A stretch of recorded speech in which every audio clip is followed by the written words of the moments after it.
નમસ્કાર વિદ્યાર્થી મિત્રો, છેલ્લા આપણે ડેનિયલ કોષની ચર્ચા કરી હતી, બરોબર? ચેપ્ટર નંબર 3 વિદ્યુત રસાયણ વિજ્ઞાન સ્ટાર્ટ કર્યું હતું.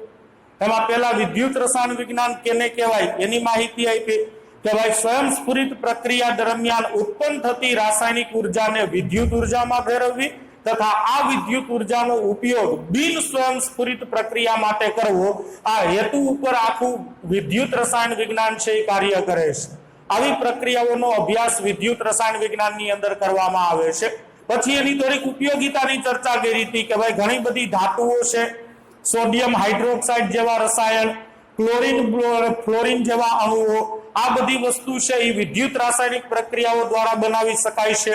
વ્યવહારમાં વપરાતી બેટરી અને બળતણ કોષ છે એ પણ વિદ્યુત રસાયણ વિજ્ઞાનની દેણ છે. વિદ્યુત રસાયણ વિજ્ઞાનની પ્રક્રિયાઓ છે એ ઉર્જા સક્ષમ એટલે વધુ ઉર્જાનો ઉપયોગ કરનારી અને પર્યાવરણ મૈત્રી હોય છે, એટલે કે એનાથી પર્યાવરણમાં કોઈ પ્રદૂષણ ફેલાતું નથી. આપણા શરીરમાં જે સંદેશા વ્યવહારની ઘટનાઓ હાલે છે, જુદા જુદા ભાગમાંથી સંવેદનાના સંકેતો જે મગજ સુધી પહોંચે છે કે પછી મગજમાંથી જુદા જુદા ભાગમાં જે સંકેતો પહોંચે છે, તો એમાં પણ વિદ્યુત રસાયણ વિજ્ઞાનનું જ મૂળ છે. ત્યારબાદ પહેલો ભાગ આપણે ચાલુ કર્યો તો ચેપ્ટરનો વિદ્યુત રાસાયણિક કોષ. વિદ્યુત રાસાયણિક કોષ એવું સાધન છે જે રાસાયણિક ઉર્જાનું વિદ્યુત ઉર્જામાં રૂપાંતરણ કરે છે. એટલે વિદ્યુત રાસાયણિક કોષમાં જે રેડોક્સ પ્રક્રિયા થતી હોય છે, બધા વિદ્યુત રાસાયણિક કોષમાં રેડોક્સ પ્રક્રિયા થતી હોય છે. આ રેડોક્સ પ્રક્રિયા હંમેશા સ્વયંસ્ફુરિત હોય છે, ઉષ્માક્ષેપક હોય છે, એમાંથી ઉર્જા મળે છે. એ ઉર્જાને કોષ છે એ વિદ્યુત ઉર્જામાં ફેરવીને આપણને આપે છે. એમાંનો એક પ્રકારનો વિદ્યુત રાસાયણિક કોષ આપણે લીધો તો ડેનિયલ કોષ. ઝીંક અને કોપરની પટ્ટીનો ઉપયોગ કરીને જે વિદ્યુત રાસાયણિક કોષ બનાવવામાં આવે છે તે વિદ્યુત રાસાયણિક કોષને ડેનિયલ કોષ કહેવામાં આવે છે. આ વિદ્યુત રાસાયણિક કોષ છે એને ગેલ્વેનિક કોષ પણ કહેવાય છે, વોલ્ટેઇક કોષ પણ કહેવામાં આવે છે. હવે આપણો બીજો કન્સેપ્ટ છે ડેનિયલ કોષમાં બાહ્ય વિરુદ્ધ પ્રવાહ વીજ પ્રવાહ લાગુ પાડતા ઉદ્ભવતી પરિસ્થિતિઓ જણાવો અથવા ઉદ્ભવતી પરિસ્થિતિઓ સમજાવો. 4 માર્કનો પ્રશ્ન છે. પ્રશ્ન તમને આ જ રીતે પૂછશે કે ભાઈ ડેનિયલ કોષમાં બહારથી વિદ્યુત પ્રવાહ લાગુ પાડતા ઉદ્ભવતી પરિસ્થિતિઓ સમજાવો.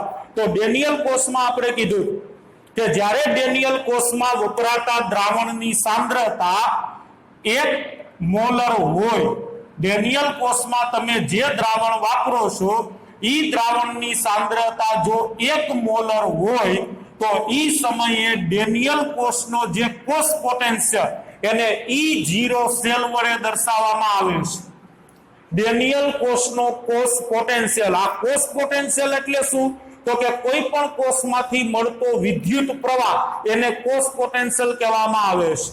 કોઈ પણ વિદ્યુત રાસાયણિક કોષ હોય એમાંથી તમને એક જ સમયે વધુમાં વધુ જેટલો વિદ્યુત પ્રવાહ મળતો હોય એને ઈ કોષનો કોષ પોટેન્શિયલ કહેવાય. દાખલા તરીકે તમે કોઈ વિદ્યુત રાસાયણિક કોષ બનાવ્યો છે, ઈ તમને 2 વોલ્ટનો વિદ્યુત પ્રવાહ સતત આપે છે, તો ઈ કોષનો કોષ પોટેન્શિયલ કહેવાય 2 વોલ્ટ. ડેનિયલ કોષ છે એનો પ્રમાણિત કોષ પોટેન્શિયલ 1.1 વોલ્ટ છે. પ્રમાણિત કોષ પોટેન્શિયલ એટલે ઉપર 0 લખેલું હોય તો એને પ્રમાણિત કહેવાય. પ્રમાણિત ત્યારે જ કહી શકાય જ્યારે વપરાયેલ દ્રાવણની સાંદ્રતા 1 મોલર હોય. એટલે યાદ રાખજો, કોઈ પણ કોષમાં સંકેતમાં પોટેન્શિયલમાં ઉપર 0 લખેલું હોય અને 0 બોલ તો ઈ કોષ પ્રમાણિત છે એમ સમજવું. એટલે કોષમાં જે દ્રાવણ વપરાયેલા છે એ દ્રાવણની સાંદ્રતા કેટલી છે? 1 મોલર છે. કેવું તમારે સમજવાનું? ઈ એટલે EMF, કોષ પોટેન્શિયલ છે ને EMF પણ કહેવામાં આવે છે. અને સેલ એટલે કોષ, કોષનો પ્રમાણિત EMF. અને શું વચાય આખું? કોષનો પ્રમાણિત EMF. EMF એટલે પોટેન્શિયલ, કોષનો પ્રમાણિત પોટેન્શિયલ. ડેનિયલ કોષનો પ્રમાણિત પોટેન્શિયલ 1.1 વોલ્ટ છે. હવે જો તમે ગેલ્વેનિક કોષમાં બહારથી બેટરી મારફતે વિદ્યુત પ્રવાહ લાગુ પાડો તો અહીંયા 3 પરિસ્થિતિ ઉદ્ભવે છે. આપણે બધાય ગેલ્વેનિક કોષની ચર્ચા નથી કરી, આપણે ડેનિયલ કોષની ચર્ચા કરીએ અને પ્રમાણિત અવસ્થામાં જ કરીએ. ચાલો, મારી પાસે એક ડેનિયલ કોષ છે. પાછું યાદ કરાવું કઈ રીતે બનાવ્યો તો ડેનિયલ કોષ? 2 પાત્ર લીધા હતા, એક પાત્રમાં ઝીંક સલ્ફેટનું દ્રાવણ હતું, બીજા પાત્રમાં કોપર સલ્ફેટનું દ્રાવણ હતું, ઝીંક સલ્ફેટ વાળા પાત્રમાં આપણે ઝીંકની પટ્ટી ડુબાડી હતી, કોપર સલ્ફેટ વાળા પાત્રમાં કોપરની પટ્ટી ડુબાડેલી હતી, અને આ રીતે બે પાત્ર છે એ તૈયાર કર્યા. બરાબર, આ ઝીંકની પટ્ટી છે, અહીંયા કોપર સલ્ફેટનું દ્રાવણ ભર્યું છે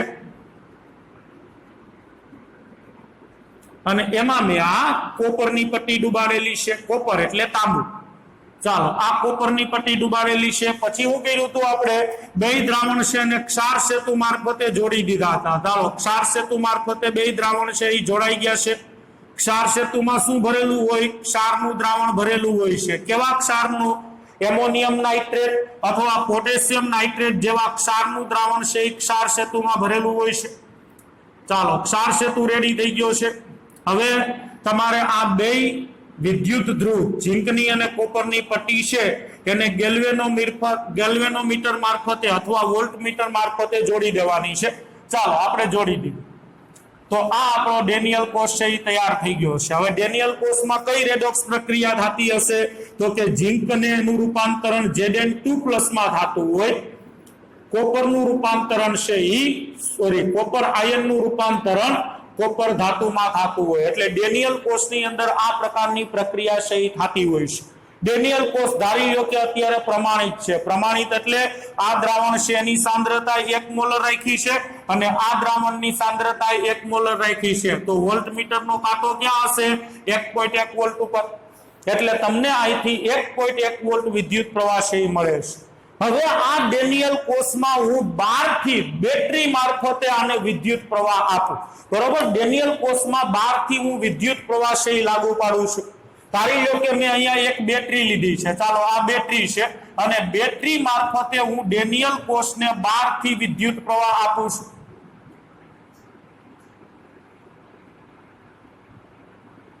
ચાલો, અહીંયા ડેનિયલ કોષમાં હું બહારથી વિદ્યુત પ્રવાહ છે એ બેટરી મારફતે આપું છું. તો અહીંયા ત્રણ શક્યતા છે ભાઈ. કોષનો કોષ પોટેન્શિયલ 1.1 વોલ્ટ છે. તો તમે બહારથી બેટરી દ્વારા જે વિદ્યુત પ્રવાહ આપો છો એ કા 1.1 વોલ્ટ કરતા ઓછો હશે, કા એક્ઝેક્ટ 1.1 વોલ્ટ હશે અને કા 1.1 વોલ્ટ કરતા વધુ હશે. એટલે અહીંયા તમને ત્રણ પરિસ્થિતિ છે એ મળી શકે છે. જ્યારે ગેલ્વેનિક કોષમાં બહારથી બેટરી મારફતે વિદ્યુત પ્રવાહ લાગુ પાડવામાં આવે છે તો ત્રણ પરિસ્થિતિ જોવા મળે છે. એમાં પહેલી જ પરિસ્થિતિ આપણે જોઈએ. ધારો કે બહારથી જે વિદ્યુત પ્રવાહ લાગુ પાડીએ છીએ એને એક્સટર્નલ કહેવાય. એક્સટર્નલ એટલે બહારથી લાગુ પાડેલો વિદ્યુત પ્રવાહ ધારી લો કે 1.1 વોલ્ટ કરતા ઓછો છે. હાલો, અહીંયા તમે જે બેટરી જોડો છો એ બેટરીનો પ્રવાહ અથવા વોલ્ટેજ 1.1 વોલ્ટ કરતા ઓછો. ધારી લો કે હું અહીંયા 0.8 વોલ્ટની બેટરી જોડું છું. તો શું થશે? તો અંદર ઘટના શું બનશે? તો આકૃતિમાં સ્પષ્ટપણે જોઈ શકાય છે કે જ્યારે ગેલ્વેનિક કોષમાં બહારથી વિદ્યુત પ્રવાહ લાગુ પાડવામાં આવે છે ત્યારે જ્યાં સુધી બાહ્ય પ્રવાહી 1.1 વોલ્ટ કરતા ઓછો હશે ત્યાં સુધી કોષમાં આ જ પ્રકારની પ્રક્રિયા થશે. એટલે જો લાગુ પાડેલો બહારનો વિદ્યુત પ્રવાહ છે એ 1.1 વોલ્ટ કરતા ઓછો હોય, તમે આના કરતા નાની બેટરી રાખેલી હોય તો આ જ રેડોક્સ પ્રક્રિયા થશે અને ઈ પ્રક્રિયા પુરોગામી દિશામાં આગળ વધતી જશે. એટલે કે ઝીંકનું રૂપાંતરણ Zn2+ માં થતું જશે. ઝીંક કેમાં રૂપાંતરિત થતો જાય? Zn2+ અને Cu2+ જે આ દ્રાવણમાં રહેલા છે એનું રૂપાંતરણ છે એ Cu માં થતું જશે. ઝીંક છે એ 2 ઇલેક્ટ્રોન ગુમાવશે, સામે Cu2+ છે એ 2 ઇલેક્ટ્રોન સ્વીકારશે. એટલે ઝીંક અહીંથી 2 ઇલેક્ટ્રોન ગુમાવતો હોય, ઈ ઇલેક્ટ્રોન ક્યાં જાય? કોપર સલ્ફેટ વાળા પાત્રમાં જાય અને ત્યાં દ્રાવણમાં જે Cu2+ પડ્યા હોય ને એ Cu2+ છે એ 2 ઇલેક્ટ્રોન છે એ સ્વીકારતા થશે. હવે જુઓ, ઝીંકની પટ્ટીમાં રહેલા ઝીંક પરમાણુ છે એ 2 ઇલેક્ટ્રોન ગુમાવ્યું અને Zn2+ આયન સ્વરૂપે દ્રાવણમાં જતા જાય તો ઝીંકના પરમાણુઓ ઘટતા જાય. એટલે ઝીંકની પટ્ટી છે એનું વજન સમય સાથે ઘટતું જાય. યાદ રાખજો, જેમ જેમ સમય પસાર થતો જાય એમ ઝીંકની પટ્ટી છે એ ઓગળતી જશે, એનું વજન છે એ ઘટતું જશે. શું કામ વજન ઘટતું જશે? તો કે અહીંયા ઝીંકનું રૂપાંતરણ કેમાં થાય છે? Zn2+ માં, અને આ Zn2+ આયન ક્યાં જતા જાય? દ્રાવણમાં જતા જાય. એટલે જેમ જેમ સમય પસાર થતો જાય પટ્ટીમાંથી ઝીંકના પરમાણુઓ છે એ Zn2+ માં ફેરવાતા જાય, એ Zn2+ છે એ દ્રાવણમાં જતા જાય, દ્રાવણમાં Zn2+ ની સંખ્યા વધતી જશે, ઝીંકની પટ્ટી છે એનું વજન ઘટતું જશે. અહીંયા શું થશે? તો કે ઝીંક જે 2 ઇલેક્ટ્રોન ગુમાવે છે એ ઇલેક્ટ્રોન આ વાહક તાર મારફતે ક્યાં પહોંચશે? તો કે કોપર સલ્ફેટ વાળા પાત્રમાં. અહીંયા જેવા 2 ઇલેક્ટ્રોન આવે Cu2+ એ 2 ઇલેક્ટ્રોન સ્વીકારીને કેમાં ફેરવાઈ જાય? Cu માં, કોપર ધાતુમાં. અને ઈ કોપર ધાતુ છે ઈ અહીંયા જે કોપરનો સળિયો તમે લીધો છે એના ઉપર જમા થતી જશે, નિક્ષેપિત થતી જશે, ચોટી જશે. એટલે જેમ જેમ સમય પસાર થતો જાય એમ Cu2+ છે એ Cu માં ફેરવાતા જશે. Cu2+ કેમાં ફેરવાતા જાય? Cu માં. અને આ Cu ના પરમાણુઓ છે એ કોપરના સળિયા ઉપર જમા થતા જાય એટલે સમય સાથે કોપરની પટ્ટી છે એનું વજન વધતું જાય. ઇલેક્ટ્રોનના પ્રવાહની દિશા કઈ બાજુ હશે? તો કે ઝીંક બાજુથી ઇલેક્ટ્રોન છે એ જુઓ કોપર બાજુ જાય છે. એટલે ઇલેક્ટ્રોનનો પ્રવાહ, આ બધા એમસીક્યુ હો ભાઈ, ઇલેક્ટ્રોનનો પ્રવાહ ઝીંક થી કોપર તરફ. હવે યાદ કરો, ઝીંક છે અહીંયા ઓક્સિડેશન થાય છે, Zn નું રૂપાંતરણ Zn2+ માં, અને ઓક્સિડેશન થતું હોય એ ભાગને શું કહેવાય? એનોડ. એટલે તમને ઓપ્શનમાં એનોડ થી કોપરમાં રિડક્શન થાય, Cu2+ 2 ઇલેક્ટ્રોન સ્વીકારીને Cu માં ફેરવાય, એટલે કોપર વાળો ભાગ છે ને શું કહેવાય? કેથોડ કહેવાય. એટલે જ્યારે ડેનિયલ કોષમાં બહારથી 1.1 વોલ્ટ કરતા ઓછો વિદ્યુત પ્રવાહ લાગુ પાડવામાં આવે છે ત્યારે ઇલેક્ટ્રોનનો પ્રવાહ ઝીંકથી કોપર તરફ ગતિ કરે છે અથવા એનોડથી કેથોડ તરફ ગતિ કરે છે. તમારે આ તીર જોઈ લેવાનું, તીર કઈ બાજુ નમેલું છે ઈ બાજુ ઇલેક્ટ્રોનનો પ્રવાહ છે ઈ જાતો હોય છે. જુઓ, તીર છે ઈ કોપર બાજુ નમેલું છે, એટલે ઝીંક બાજુથી ઇલેક્ટ્રોન આવે છે અને કોપર બાજુ જાય છે. એટલે ઇલેક્ટ્રોનનો પ્રવાહ ઝીંકથી કોપર તરફ ચાલશે. પણ વિદ્યુત પ્રવાહની દિશા પૂછી હોય તો ભૂલ અહીંયા જ બધાય કરે છે. વિદ્યુત પ્રવાહની દિશા હંમેશા ઇલેક્ટ્રોનના પ્રવાહથી વિરોધમાં હોય છે. યાદ રાખજો, જે બાજુ ઇલેક્ટ્રોનનો પ્રવાહ હોય ને એનાથી વિરુદ્ધ દિશામાં વિદ્યુત પ્રવાહની દિશા હોય છે. એટલે જો તમને વિદ્યુત પ્રવાહની દિશા પૂછે તો કેથોડ થી એનોડ થશે, એટલે કે કોપર થી ઝીંક. એટલે ઇલેક્ટ્રોનનો પ્રવાહ આમ હાલે છે, જ્યારે વિદ્યુત પ્રવાહ છે એ આમ હાલે. એટલે તમને એમસીક્યુ માં પૂછશે, ચોખવટ કરીને પૂછશે કે જ્યારે ડેનિયલ કોષમાં બહારથી 1.1 વોલ્ટ કરતા ઓછો વિદ્યુત પ્રવાહ લાગુ પાડવામાં આવે ત્યારે ઇલેક્ટ્રોનની દિશા ખાલી જગ્યા અથવા ઇલેક્ટ્રોનના પ્રવાહની દિશા ખાલી જગ્યા. તો યાદ રાખજો, જ્યારે તમે 1.1 વોલ્ટ કરતા ઓછો વિદ્યુત પ્રવાહ લાગુ પાડતા હશો બહારથી, ત્યારે રેડોક્સ પ્રક્રિયા આ જ પ્રમાણે થશે. ઝીંકનું રૂપાંતરણ Zn2+ માં, એટલે ઝીંક વાળા પાત્રમાં ઓક્સિડેશન થશે, ઈ પાત્ર એનોડ તરીકે વર્તશે. કોપર વાળું પાત્ર છે એમાં Cu2+ નું રૂપાંતરણ છે ઈ Cu માં થશે, એટલે ત્યાં રિડક્શન પ્રક્રિયા થશે. કોપર વાળું પાત્ર છે ઈ કેથોડ બનશે. કોપરનો અહીંયા જે સળિયો છે ઈ કેથોડ તરીકે વર્તશે. ઇલેક્ટ્રોનના પ્રવાહની દિશા એનોડ થી કેથોડ એટલે કે ઝીંક થી કોપર તરફની રહેશે, અને વિદ્યુત પ્રવાહની દિશા છે એ કેથોડ થી એનોડ તરફ એટલે કોપર થી ઝીંક તરફ રહેશે. સમય સાથે ઝીંકની પટ્ટીનું વજન ઘટતું જશે અને કોપરની પટ્ટીનું વજન છે એ વધતું જશે. એટલે જ્યારે 1.1 વોલ્ટ કરતા ઓછો વિદ્યુત પ્રવાહ હોય ત્યારે ડેનિયલ કોષનો કોષ પોટેન્શિયલ હવે 1.1 વોલ્ટ નહીં, 1.1 વોલ્ટ ડેનિયલ કોષનો કોષ પોટેન્શિયલ ક્યારે હોય?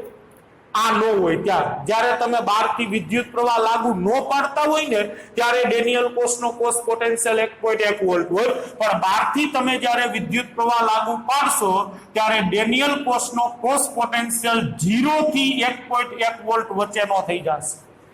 કેટલો થઈ જાય? તો કે ઈ તો તમે કેટલો વિદ્યુત પ્રવાહ લાગુ પાડો છો એના ઉપર હોય. દાખલા તરીકે હાલો 12 થી 0.8 વોલ્ટ વિદ્યુત પ્રવાહ લાગુ પાડો તો કોષનો કોષ પોટેન્શિયલ કેટલો થાય? તમને આ કોષમાંથી આ જે પરિસ્થિતિ દેખાય છે, 12 થી મેં 0.8 વોલ્ટની બેટરી જોડેલી છે, આ પરિસ્થિતિમાં તમને ડેનિયલ કોષ કેટલો વિદ્યુત પ્રવાહ આપી શકે? તો કે 1.1 વોલ્ટ વિદ્યુત પ્રવાહ આપવો એ ડેનિયલ કોષની ફરજ છે, બરોબર? પણ સામે તમે 0.8 વોલ્ટ વિદ્યુત પ્રવાહ સામો ભટકાડો છો, એટલે ડેનિયલ કોષનો 0.8 વોલ્ટ અને આ 0.8 વોલ્ટ એકબીજા સામે તટસ્થ થઈ જાય તો વૈધો કેટલો? ડેનિયલ કોષનો 0.3 વોલ્ટ વિદ્યુત પ્રવાહ વૈધો. 1.1 માંથી 0.8 વોલ્ટ બાદ કરી નાખો એટલે 0.3 વોલ્ટ વિદ્યુત પ્રવાહ વધશે. તો આ કોષ તમને હવે 0.3 વોલ્ટ વિદ્યુત પ્રવાહ જ આપી શકે આ બેટરી સાથેના જોડાણ. એટલે 12 થી તમે જેટલો વિદ્યુત પ્રવાહ લાગુ પાડો છો એટલો વિદ્યુત પ્રવાહ ડેનિયલ કોષના કોષ પોટેન્શિયલ માંથી બાદ થાય છે.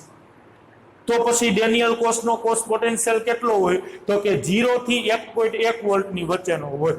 તમે જેટલો લાગુ પાડો છો ને એટલો આમાંથી બાદ કરી નાખવાનો. એટલે યાદ રાખજો, જ્યારે 12 થી 1.1 વોલ્ટ વિદ્યુત પ્રવાહ ડેનિયલ કોષમાં લાગુ પાડવામાં આવે છે ત્યારે ડેનિયલ કોષનો કોષ પોટેન્શિયલ 0 થી 1.1 વોલ્ટ વચ્ચેનો હોય છે. કોષના બાહ્ય પરિપથમાં ઇલેક્ટ્રોનનો પ્રવાહ ઝીંકના સળિયાથી કોપરના સળિયા તરફ વહે છે. ઝીંકની પટ્ટી ધરાવતા દ્રાવણમાં ઝીંકનું ઓક્સિડેશન થાય છે અને ઝીંકની પટ્ટીનું વજન સમય સાથે ઘટે છે. આમ ઝીંક એનોડ બને છે. તથા કોપર સલ્ફેટ ધરાવતા દ્રાવણમાં Cu2+ આયનનું કોપરમાં રિડક્શન થાય છે, જે કોપરની પટ્ટી પર જમા થાય છે અને સમય સાથે કોપરની પટ્ટીનું વજન વધે છે. આમ કોપરની પટ્ટી અહીંયા કેથોડ તરીકે વર્તે છે. ક્લિયર? આ પહેલી પરિસ્થિતિ થઈ. ચાલો હવે બીજી પરિસ્થિતિ. ધારો કે હું ડેનિયલ કોષમાં 12 થી 1.1 વોલ્ટ વિદ્યુત પ્રવાહ પસાર કરું. 12 થી લાગુ પાડેલો વિદ્યુત પ્રવાહ ઈ એક્સટર્નલ ધારો કે 1.1 વોલ્ટ છે, તો શું થશે? જોઈ પાછો એક વખત બનાવી નાખું ડેનિયલ કોષ. આમાં ભાઈ તમારે દરેક પરિસ્થિતિમાં આકૃતિ દોરવી પડશે. દરેક પરિસ્થિતિમાં સાદી આકૃતિ આપવાની થશે, બહુ ડિટેલમાં નહીં, પણ જરૂરી છે એટલું બતાવી દેવાનું અને રફલી આકૃતિ દોરવાનું. દરેક વખતે ફૂટપટ્ટી લઈને ન બેહતા, નકર આવો પ્રશ્ન જો બોર્ડમાં પૂછાણો ને તો પોણી કલાક તો આકૃતિઓ દોરવામાં જ વહી જાય. એટલે રફલી આકૃતિ છે એ દોરી નાખવાની છે. 2 બીકર બાજુમાં મૂકી દો. એકમાં ઝીંકનો સળિયો ડુબાડી દો, એકમાં કોપરનો સળિયો ડુબાડી દો. ઝીંકનો સળિયો ડુબાડ્યો છે એ ઝીંક સલ્ફેટનું દ્રાવણ છે. કોપરનો સળિયો જેમાં ડુબાડ્યો છે એ કોપર સલ્ફેટનું દ્રાવણ છે. ક્ષાર સેતુ મૂકી દો. સ્વામિનારાયણ ભગવાનનું નામ લઈને હારા માર્ક આવી જાય. હારા માર્ક માટે સ્વામિનારાયણ ભગવાન કાંઈ ન કરે ભાઈ, એ તો તમારે જ મહેનત કરવી પડે. કામ કરો, ફળની આશા નો રાખો, એ તો મળતું જ રહે, પણ કામ કરો તો કઈ કોઈ ઘેરાવીને નહીં દઈ જાય. હા, દર વખતે માસ પ્રમોશન નહીં આવે. ચાલો, આ બની ગયો આપણો ડેનિયલ કોષ. નાનો એવો બનાવી નાખ્યો છે. અહીંયા ગેલ્વેનોમીટર મૂક્યું છે. હવે 12 થી વિદ્યુત પ્રવાહ છે એ લાગુ પાડવો છે. 12 થી બેટરી જોડવી છે, પણ 12 થી હવે કેટલો વિદ્યુત પ્રવાહ લાગુ પાડવો છે? Exact 1.1 volt. અત્યારે ડેનિયલ કોષમાંથી 1.1 વોલ્ટ વિદ્યુત પ્રવાહ મળે છે. શું કામ? કારણ કે ડેનિયલ કોષ પ્રમાણિત છે. બે બાજુ જે દ્રાવણ ભરેલા છે એ દ્રાવણની સાંદ્રતાઓ 1 મોલર જ રાખી છે. ચાલો, 12 થી વિદ્યુત પ્રવાહ છે એ લાગુ પાડીએ. કેટલો? તો કે બેટરી જોડી દો એક્ઝેક્ટ 1.1 વોલ્ટની. હાલો, જોડી દીધી.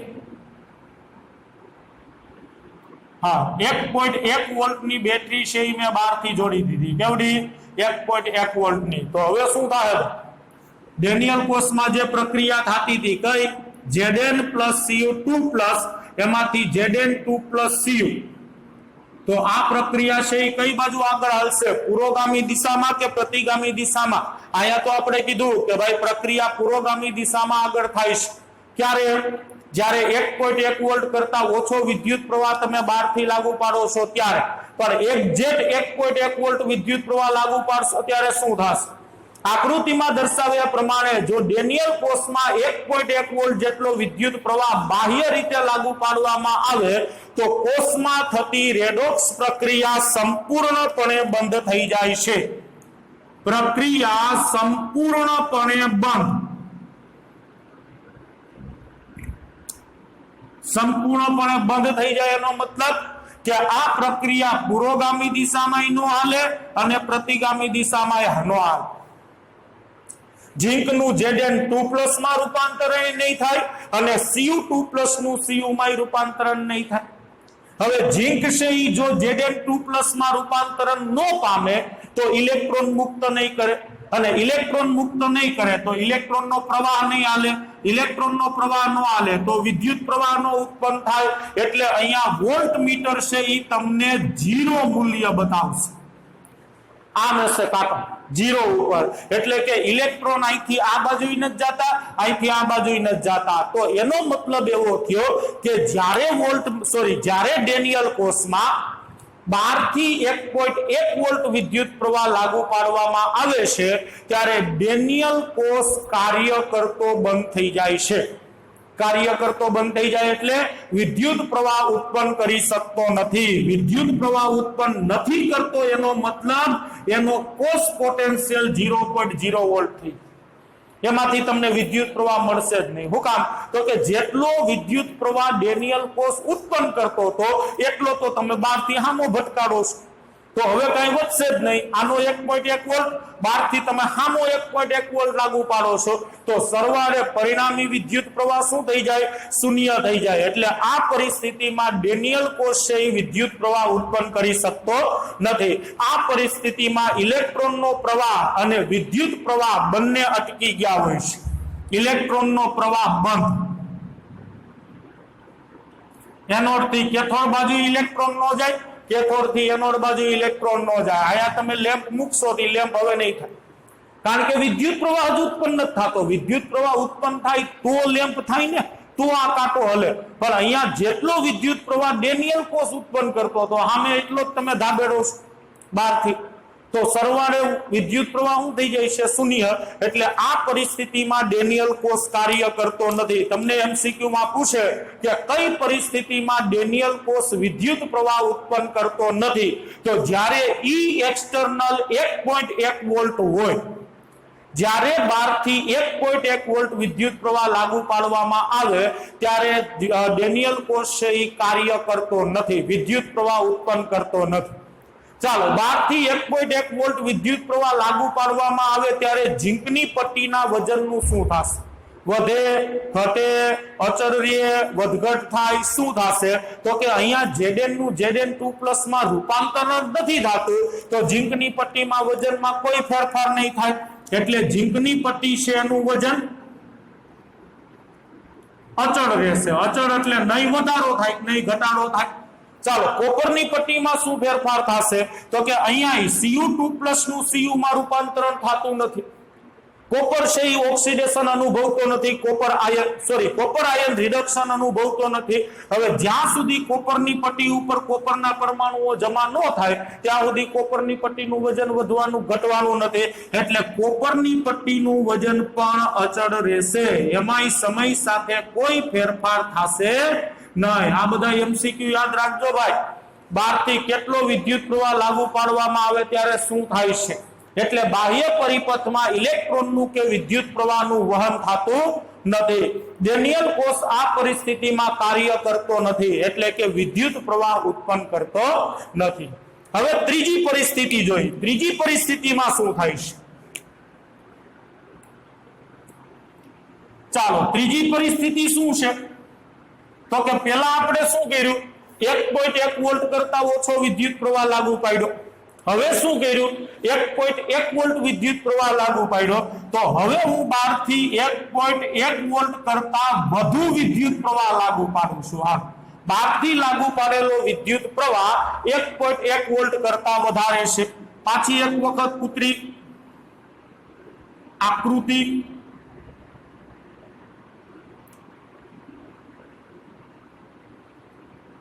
ચાલો ઝિંક સલ્ફેટ,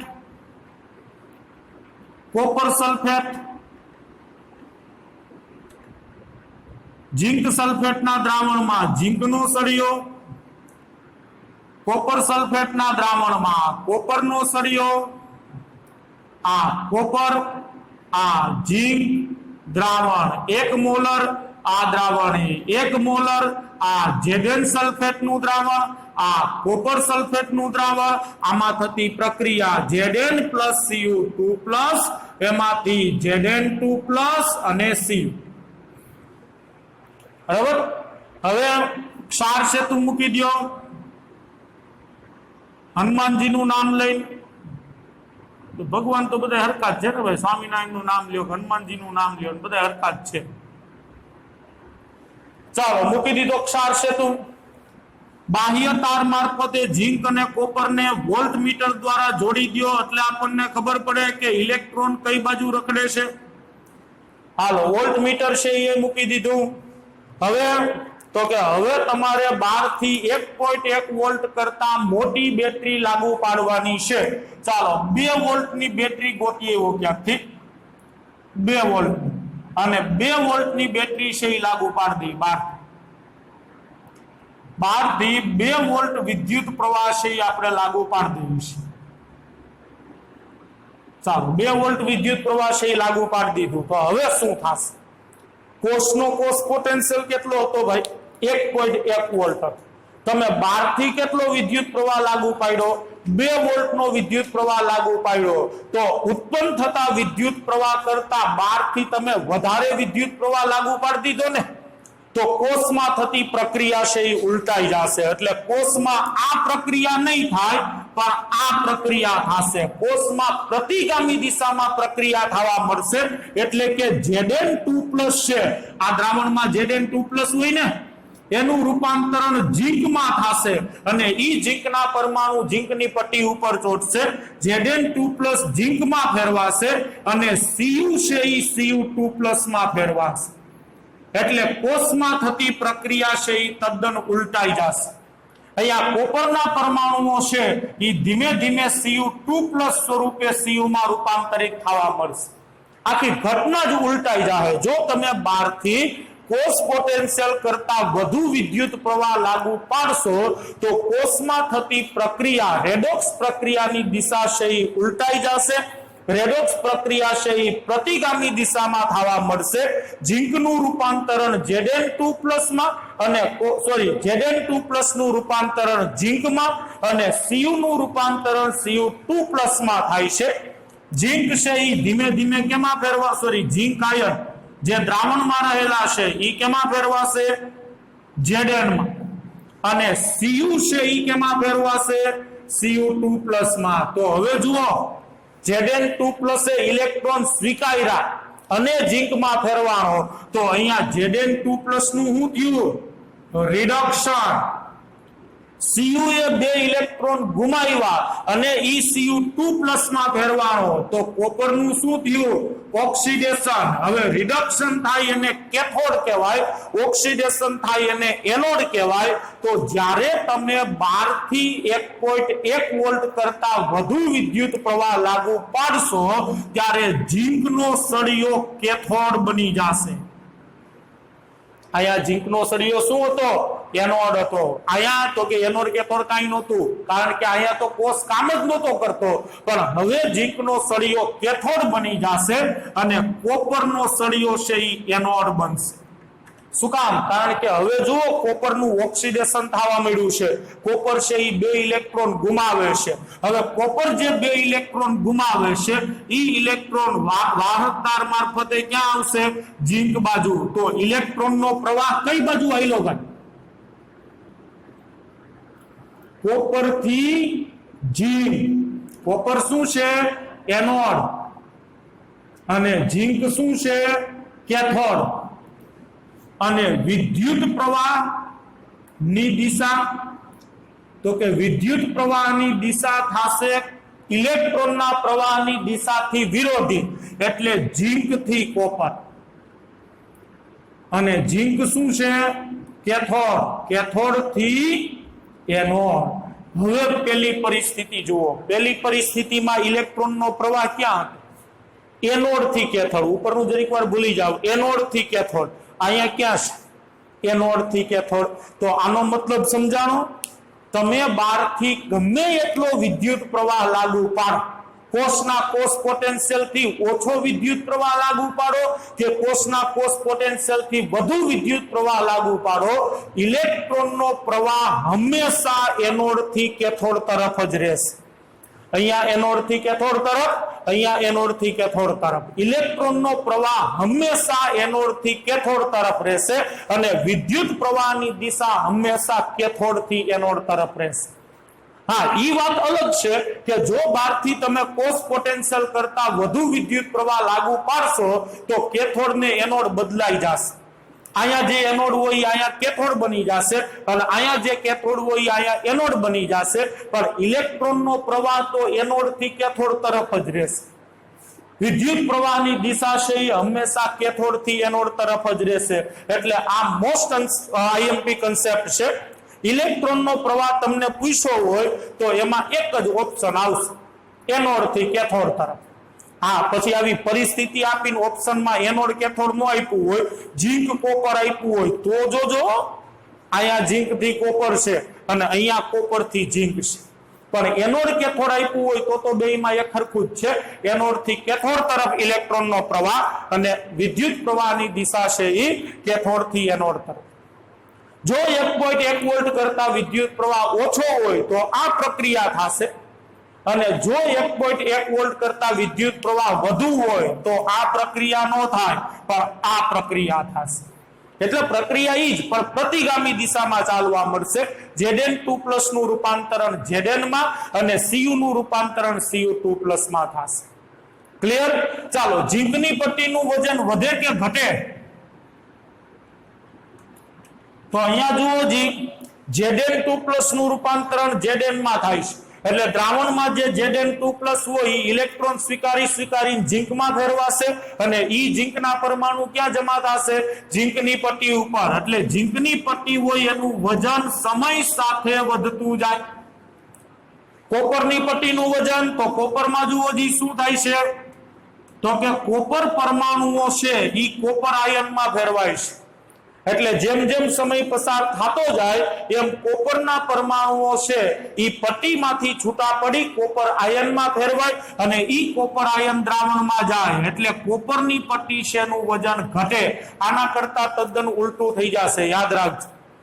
હવે જ્યારે કોષમાં બહારથી વધુ પ્રમાણમાં વિદ્યુત પ્રવાહ લાગુ પાડવામાં આવે એટલે કે કોષનો જે કોષ પોટેન્શિયલ હોય એમાં બહારથી વધારે વિદ્યુત પ્રવાહ લાગુ પાડવામાં આવે તો એવા કોષને વિદ્યુત વિભાજન કોષ કહેવામાં આવે છે। આ વિદ્યુત રાસાયણિક કોષ રહ્યો જ નથી ભાઈ, આ કોષ કેવો થઈ ગયો છે? વિદ્યુત વિભાજન કોષ થઈ ગયો છે। શું કામ? કારણ કે ઈ કોષ તમને વિદ્યુત પ્રવાહ નથી આપતો પણ તમે ઈ કોષને વિદ્યુત પ્રવાહ આપો છો। જો કોષમાંથી મળે છે કેટલો વિદ્યુત પ્રવાહ? 1.1 વોલ્ટ, તમે આપ્યો કેટલો? 2 વોલ્ટ, તો સરવાળે 0.9 વોલ્ટ તમે વિદ્યુત પ્રવાહ આપ્યો ને।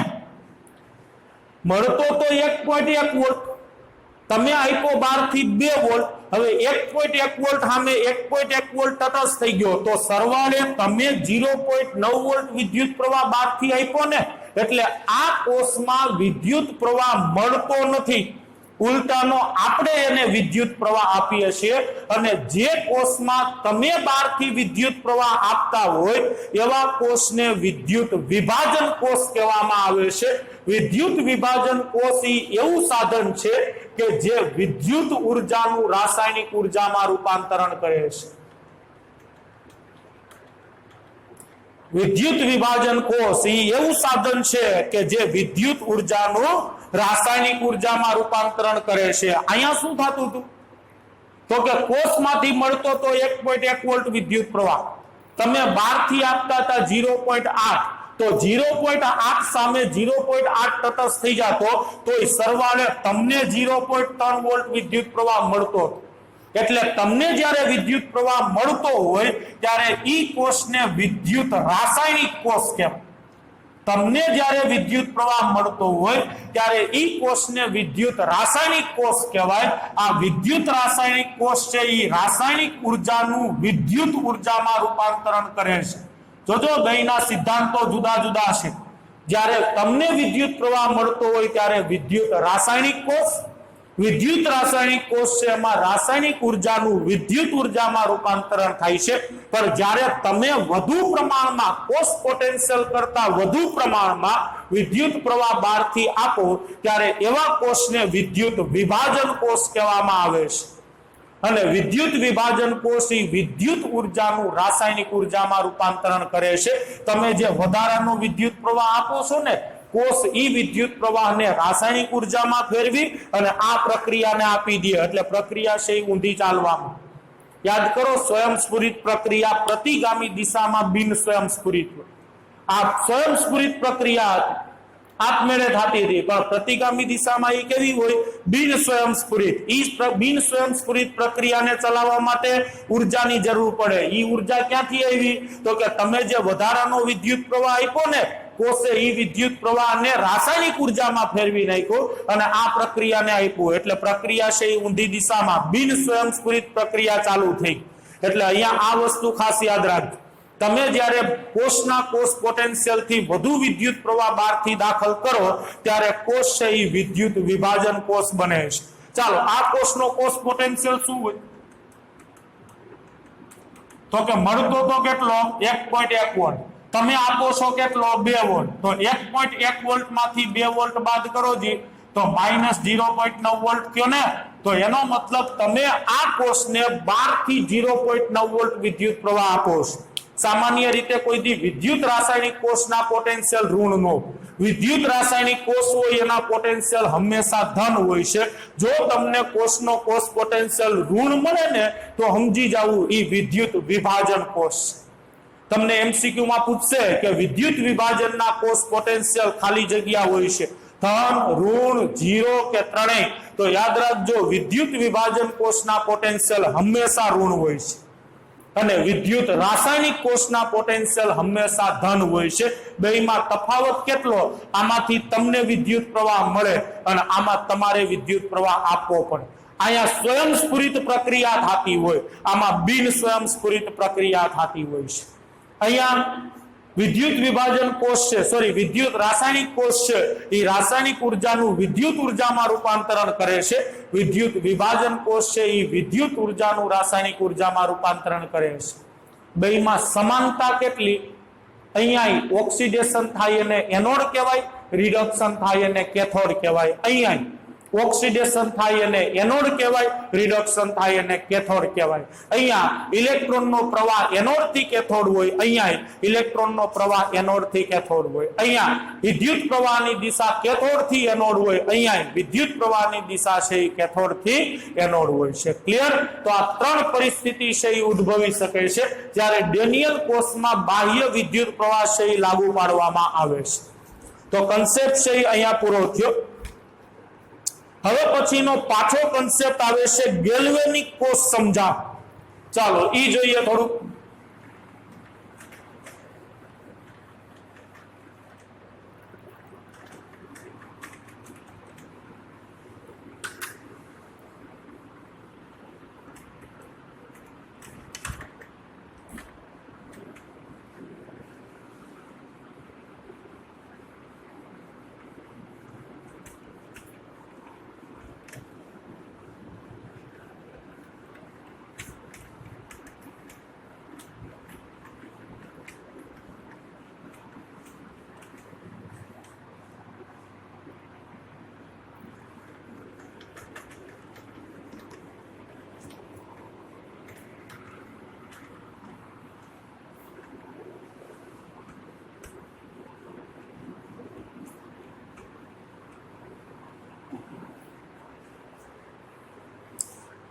ચાલો ગેલ્વેનિક કોષ સમજાવો।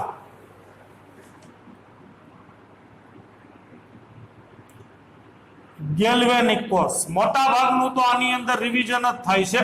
આપણે જે આગળ જોઈ ગયા એ જ વસ્તુ અહીંયા રિપીટેશનમાં આપી છે પણ થોડાક શબ્દો છે એની ઓળખાણ છે અહીંયા આપેલી છે। ગેલ્વેનિક કોષ કેને કહેવાય તો ગેલ્વેનિક કોષ છે એ એક વિદ્યુત રાસાયણિક કોષ। ગેલ્વેનિક કોષ છે એ શું છે વિદ્યુત રાસાયણિક કોષ। આ વિદ્યુત રાસાયણિક કોષ એટલે શું ભાઈ તો કે વિદ્યુત રાસાયણિક કોષ એક એવું સાધન છે કે જે રાસાયણિક ઉર્જાનું વિદ્યુત ઉર્જામાં રૂપાંતરણ કરે છે. રાસાયણિક ઉર્જા છે એનું રૂપાંતરણ કેમાં કરે? વિદ્યુત ઉર્જામાં. અને આ વિદ્યુત ઉર્જા છે એ આપણને આપે છે, એટલે વિદ્યુત પ્રવાહ આપે છે. આપણને જેમાંથી વિદ્યુત પ્રવાહ મળતો હોય એ બધાય કોષ છે અને ગેલ્વેનિક કોષ છે એ કહેવામાં આવે છે. હવે વિદ્યુત ઉર્જા ઉત્પન્ન કઈ રીતે થાય? તો ગેલ્વેનિક કોષની અંદર રેડોક્સ પ્રક્રિયા થતી હોય છે. એ આપણે ડેનિયલ કોષમાં જોયું. ડેનિયલ કોષ એ એક પ્રકારનો ગેલ્વેનિક કોષ છે, બરોબર? ડેનિયલ કોષ છે એ એક પ્રકારનો ગેલ્વેનિક કોષ છે. રેડોક્સ પ્રક્રિયા થતી હોય. આ રેડોક્સ પ્રક્રિયા કેવી હોય ભાઈ? સ્વયંસ્ફુરિત હોય છે. સ્વયંસ્ફુરિત એટલે ઉષ્માક્ષેપક હોય છે. ઉષ્માક્ષેપક એટલે રાસાયણિક ઉર્જા ઉત્પન્ન કરે છે. એટલે આ જે રેડોક્સ પ્રક્રિયા છે એ સ્વયંસ્ફુરિત હોય, ઉષ્માક્ષેપક હોય છે, રાસાયણિક ઉર્જા છે એ ઉત્પન્ન કરે છે. કોષ શું કરે? તો કે આ જે રાસાયણિક ઉર્જા ઉત્પન્ન થાય છે એ રાસાયણિક ઉર્જાને કોષ છે એ વિદ્યુત ઉર્જામાં ફેરવે છે.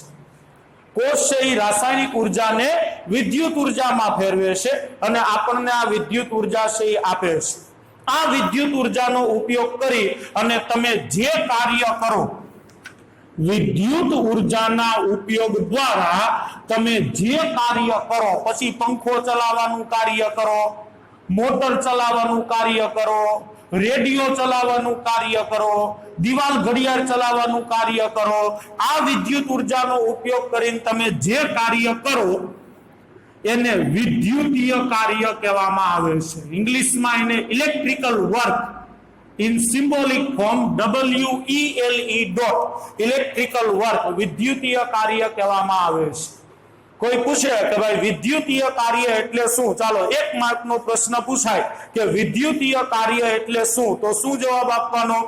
વિદ્યુત રાસાયણિક કોષમાંથી મળતા વિદ્યુત પ્રવાહની મદદથી કરવામાં આવતા કાર્યને વિદ્યુતીય કાર્ય છે કહેવામાં આવે છે.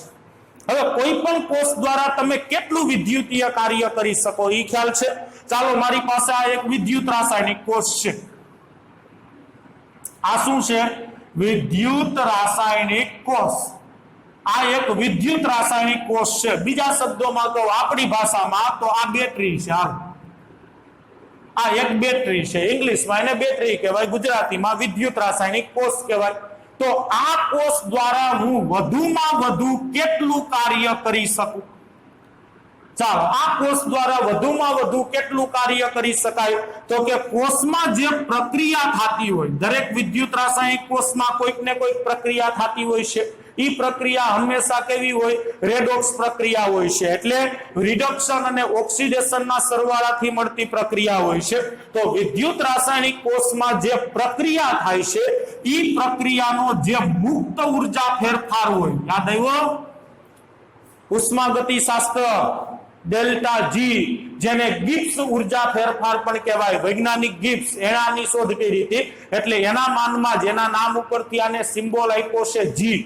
બાકી મુક્ત ઉર્જાને તો ઇંગ્લિશમાં ફ્રી એનર્જી કહેવાય, છતાં જી વડે શું કામ દર્શાવાય છે? તો કે આની માહિતી આપવા વાળો જે વૈજ્ઞાનિક હતો ગિબ્સ, એના માનમાં આને ગિબ્સ ઉર્જા પણ કહેવાય છે. એનો સિમ્બોલ છે જી. હવે કોષમાં જે પ્રક્રિયા થતી હોય એ પ્રક્રિયા માટે તમે ડેલ્ટા જી ગણ, અને ડેલ્ટા જી નું જેટલું મૂલ્ય મળશે એટલું જ તમને આ કોષમાંથી વિદ્યુતીય કાર્ય મળશે. હવે કોષમાં થતી પ્રક્રિયા સ્વયંસ્ફુરિત હોય એટલે ડેલ્ટા જી નું મૂલ્ય તમને આયા ઋણ મળશે. આ સૂત્ર આપણે ઉષ્માગતિશાસ્ત્રમાં જોયું, જો યાદ હોય તો. આના ઉપરથી આ ચેપ્ટરમાં દાખલા આવશે, એટલે યાદ રાખજો. કોઈ પણ કોષમાંથી કેટલું વિદ્યુતીય કાર્ય મળે? તો કે કોઈ પણ કોષમાં પ્રક્રિયા જે થતી હોય એ પ્રક્રિયાનો ગિબ્સ ઉર્જા ફેરફાર જેટલો હોય એટલું તમે વિદ્યુતીય કાર્ય મેળવી શકો. એટલે કોષ દરમિયાન ઉત્પન્ન થતી ઉર્જાને વિદ્યુતીય કાર્યમાં ફેરવી શકો. જો કોષમાં થતી પ્રક્રિયા માટે ગિબ્સ ઉર્જા 5 કિલો જૂલ હોય તો આમાંથી તમે 5 કિલો જૂલ કાર્ય કરી શકો છો. જો કોષમાં થતી પ્રક્રિયામાં ગિબ્સ ઉર્જા ફેરફાર 50 કિલો જૂલ હોય તો તમે આ કોષ દ્વારા 50 કિલો જૂલ કાર્ય કરી શકો છો વધુમાં વધુ. પછી તમારે 45 કિલોજૂલ કાર્ય કરવું હોય તે તમારી મરજી છે, પણ મેક્સિમમ તમે ગિબ્સ ઉર્જા ફેરફારનું મૂલ્ય જેટલું હોય એટલું કાર્ય છે એ કરી શકો છો. સામાન્ય રીતે વિદ્યુત પ્રવાહની મદદથી અમુક ઇલેક્ટ્રિકલ ઉપકરણો જેવા કે હીટર, પંખો, મોટર, ગીઝર આવા વિદ્યુતીય સાધનો છે એ ચલાવવામાં આવે છે. ડેનિયલ કોષ છે એ એક પ્રકારનો વિદ્યુત રાસાયણિક કોષ છે, ગેલ્વેનિક કોષ છે. એની ચર્ચા છે આપણે કરી ગયા છે, છતાં એક વખત રિપીટેશન કરીએ. ડેનિયલ કોષ છે એ શું છે તો કે એક પ્રકારનો ગેલ્વેનિક કોષ. ડેનિયલ કોષમાં એક રેડોક્સ પ્રક્રિયા થાય છે. Zn પ્લસ Cu2 પ્લસ એમાંથી Zn2 પ્લસ અને Cu. આ એક રેડોક્સ પ્રક્રિયા છે એ ડેનિયલ કોષમાં થાય છે. આ પ્રક્રિયા બે પ્રક્રિયાઓનો સરવાળો છે. કઈ બે પ્રક્રિયા તો કે એક ઓક્સિડેશન અર્ધ પ્રક્રિયા, કઈ ઝીંકનું રૂપાંતરણ Zn2 માં કઈ રીતે બે ઇલેક્ટ્રોન ગુમાવી, અને એક રિડક્શન અર્ધ પ્રક્રિયા. રિડક્શન કોનું થાય તો કે Cu2 નું. જો Cu2 બે ઇલેક્ટ્રોન સ્વીકારે અને કેમાં ફેરવાય છે Cu માં. આ બેને અર્ધ પ્રક્રિયા કહેવાય. આ બેને જોડો એટલે તમને આખી પ્રક્રિયા મળે. આ શું કહેવાય? અર્ધ પ્રક્રિયા. તમને એમસીક્યુ માં પૂછે કે ડેનિયલ કોષમાં થતી ઓક્સિડેશન અર્ધ પ્રક્રિયા લખો તો તમારે Zn એમાંથી Zn2 2 ઇલેક્ટ્રોન એ પ્રક્રિયા આપવાની થાય. તમને પ્રશ્ન એમ પૂછે કે ડેનિયલ કોષમાં થતી રિડક્શન અર્ધ પ્રક્રિયા લખો, 1 માર્કનો પ્રશ્ન, તો Cu2 બે ઇલેક્ટ્રોન સ્વીકારે એમાંથી Cu. તમને એમય પૂછી શકે કે ડેનિયલ કોષમાં થતી અર્ધ પ્રક્રિયાઓ જણાવો તો તમારે આ બે પ્રક્રિયા આપવાની થાય. ઝીંકની ઓક્સિડેશન અર્ધ પ્રક્રિયા અને કોપરની રિડક્શન અર્ધ પ્રક્રિયા. આ પ્રક્રિયાઓ ડેનિયલ કોષમાં જુદા જુદા પાત્રમાં થાય છે. આપણને ખબર છે ઝીંક સલ્ફેટનું દ્રાવણ હોય એમાં ઝીંકનો સળિયો ડુબાડો તો ત્યાં ઓક્સિડેશન અર્ધ પ્રક્રિયા થાય. કોપર સલ્ફેટનું દ્રાવણ હોય એમાં કોપરનો સળિયો ડુબાડો ત્યાં રિડક્શન અર્ધ પ્રક્રિયા થાય છે. રિડક્શન અર્ધ પ્રક્રિયા કોપર વિદ્યુત ધ્રુવ પર થાય છે જેને કેથોડ કહે છે, જ્યારે ઓક્સિડેશન અર્ધ પ્રક્રિયા ઝીંક વિદ્યુત ધ્રુવ પર થાય છે જેને એનોડ કહેવામાં આવે છે. કોષના આ બંને ભાગોને અર્ધકોષ અથવા રેડોક્સ યુગ્મ કહેવામાં આવે છે. પાછું એક વખત યાદ કરો. આ પ્રકારનો ડેનિયલ કોષ આપણે બનાવ્યો હતો. ગેલ્વેનિક કોષ સમજાવો એવો પ્રશ્ન પૂછે તમારે આકૃતિ આપવાની થશે. આ ZnSO4 કોપર સલ્ફેટ, અહીંયા ઝીંકની પટ્ટી, અહીંયા કોપરની પટ્ટી, અહીંયા ઝીંક, અહીંયા કોપર, બરોબર છે. અહીંયા ઓક્સિડેશન થાય છે તો આ ભાઈ એનોડ બનશે, અહીંયા રિડક્શન થાય છે આ ભાઈ કેથોડ બનશે. હવે આ જે અડધો ભાગ છે દ્રાવણ અને એક ધાતુનો સળિયો, આટલો ભાગ અડધો ભાગ છે એને અર્ધકોષ કહેવામાં આવે છે, અથવા એનું બીજું નામ શું છે? રેડોક્સ યુગ્મ કહેવામાં આવે છે. રેડોક્સ યુગ્મ. રેડોક્સ યુગ્મ એટલે ડેનિયલ કોષનો કોઈ એક ભાગ, બરોબર. ડેનિયલ કોષ જે બે જુદા જુદા ભાગ ધરાવે છે એમાંનો એક ભાગ હોય એને રેડોક્સ યુગ્મ અથવા તો અર્ધકોષ છે એ કહેવામાં આવે છે. કોપર વિદ્યુત ધ્રુવ છે એને રિડક્શન અર્ધકોષ અને ઝીંક વિદ્યુત ધ્રુવ છે એને ઓક્સિડેશન અર્ધકોષ કહેવામાં આવે છે.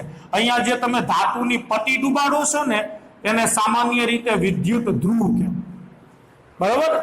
દ્રાવણમાં જે ધાતુની પટ્ટી ડુબાડો એને શું કહેવાય? વિદ્યુત ધ્રુવ. હવે જ્યાં કોપરની પટ્ટી ડુબાડેલી છે ત્યાં કોપર અર્ધકોષ કહેવાય, અને ઝીંકની પટ્ટી ડુબાડેલી છે એને ઝીંક અર્ધકોષ કહેવામાં આવે છે. આમ બે અર્ધકોષ ભેગા થઈ અને આખો ડેનિયલ કોષ છે એ બનાવે છે. બે જુદા જુદા પ્રકારના અર્ધકોષોના જોડાણ દ્વારા ડેનિયલ કોષ જેવા ઘણા બધા વિદ્યુત રાસાયણિક કોષ છે એ બનાવી શકાય છે. એટલે આ તો ખાલી વિદ્યુત રાસાયણિક કોષનો એક પ્રકાર થયો કે જેમાં એક બાજુ તમે ઝીંક અને એક બાજુ કોપર લીધો છે, પણ આવા જુદા જુદા અસંખ્ય અર્ધકોષ હોય છે. ફેરસ સલ્ફેટમાં Fe નો સળિયો ડુબાડો, નિકલ સલ્ફેટમાં નિકલનો સળિયો ડુબાડો, કોબાલ્ટ સલ્ફેટમાં કોબાલ્ટનો સળિયો ડુબાડો, આવા તો ઘણા બધા અર્ધકોષ હોય છે. જુદા જુદા બે અર્ધકોષને જોડી અને તમે આવા ઘણા બધા ગેલ્વેનિક કોષ અથવા વિદ્યુત રાસાયણિક કોષ છે એ બનાવી શકો છો.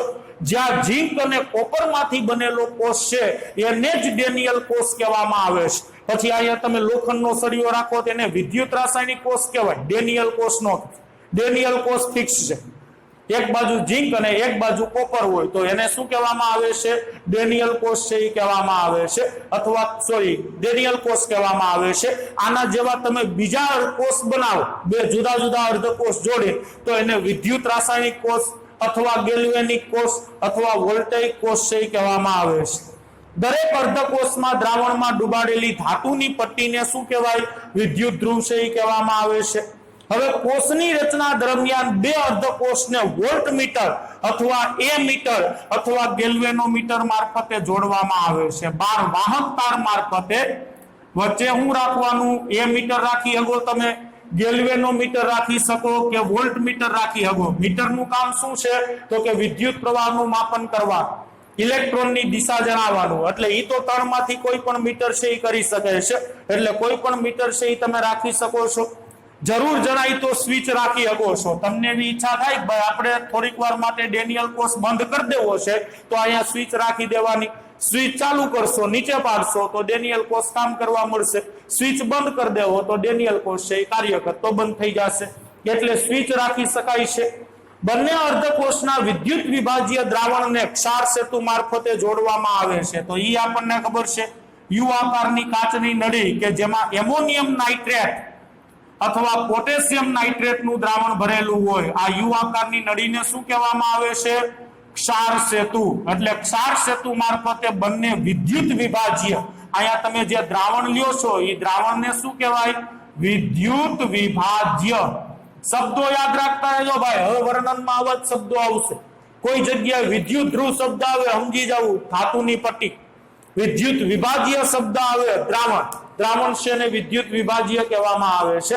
એટલે ક્ષાર સેતુ મારફતે બે દ્રાવણને જોડવામાં આવે છે. ક્ષાર સેતુનું કામ શું છે? બે દ્રાવણને તટસ્થ રાખવાનું છે. બરોબર, એક બાજુ ધન આયન વધી જતા હોય તો ક્ષાર સેતુ બીજી બાજુથી ઋણ આયન લઈને એની અંદર નાખી દે. એટલે દ્રાવણ છે એ તટસ્થ રહે. અને જો દ્રાવણ તટસ્થ રહે તો જ લાંબો સમય કામ કરી શકે કોષ. બાકી જો બે દ્રાવણ વીજભારિત બની જાય ને તો કોષ કામ કરતો બંધ થઈ જાય. એટલે ક્ષાર સેતુ છે એ બે દ્રાવણને તટસ્થ રાખવાનું કામ કરે છે.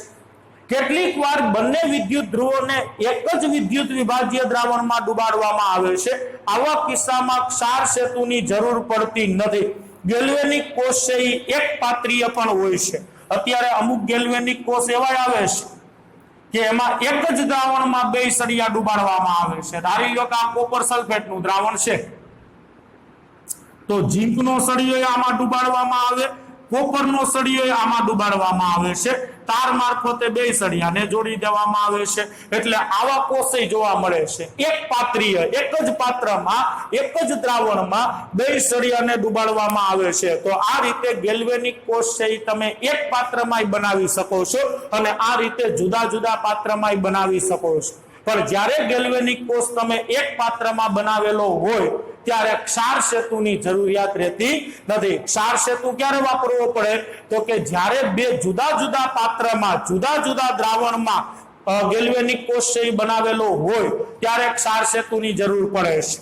બાકી જો એક જ પાત્રમાં ગેલ્વેનિક કોષની રચના કરેલી હોય તો ક્ષાર સેતુની જરૂરિયાત રહેતી નથી. 3 અથવા 4 માર્કનો પ્રશ્ન ગેલ્વેનિક કોષ વિશે નોંધ લખો તો આટલી માહિતી આકૃતિ સહ તમારે આપવાની થશે. ક્લિયર? તો અહીંયા સુધી છે એ રાખીએ છીએ. આવતા લેક્ચરની અંદર કોષ પોટેન્શિયલ, અર્ધકોષ પોટેન્શિયલ એની થોડીક ચર્ચા છે આપણે કરશું.